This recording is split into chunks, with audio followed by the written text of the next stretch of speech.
Doctor గారు, homeopathy medicine వాడాలని మీరు ఒక పేషెంట్ కి సజెస్ట్ చేసినప్పుడు దాంతో పాటుగా డైట్ రిస్ట్రిక్షన్స్ కూడా చెప్తారని విన్నాం.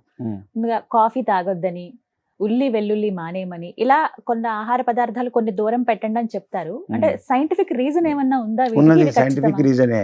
ఉల్లిపాయకు ఔషధ గుణాలు ఉన్నాయి, వెల్లిపాయకు ఔషధ గుణాలు ఉన్నాయి. హోమియోపతిలో కూడా మందు ఉన్నది, ఎల్ఎంసీపా అనే మందు ఉన్నది. ఎల్ఎంసీపా అంటే ఉల్లిగడ్డతో తయారైంది. ఎలియం సెటైవా అంటే వెల్లుల్లి, క్యాప్సికమ్, మిర్చి, ఇవన్నీ మందులు ఉన్నాయి.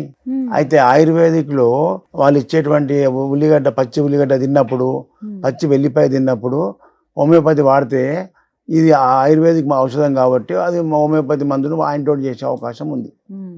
అట్లా పచ్చి తినొద్దు, ఉడకబెట్టిన తింటే దాని ఔషధ గుణం తగ్గిపోతుంది. అప్పుడు వెనకటికి సరైన ప్రజలకు ఇవన్నీ చెప్పి భయభ్రాంతికి గురి చేసారు. హోమియోపతి అంటే అబ్బో ఇన్ని పత్యాలు ఉంటాయి. ఏం పత్యం ఉండదు. మందులు వాడేటప్పుడు కొన్నిటికి మాత్రమే యాంటీడోట్ అవుతుంది, దానికి విరుగుడు అనమాట. ఏ మందుకు విరుగుడు ఉందో ఆ మందు అవి మాత్రమే వద్దంటాం, మిగతా అన్ని తినొచ్చు.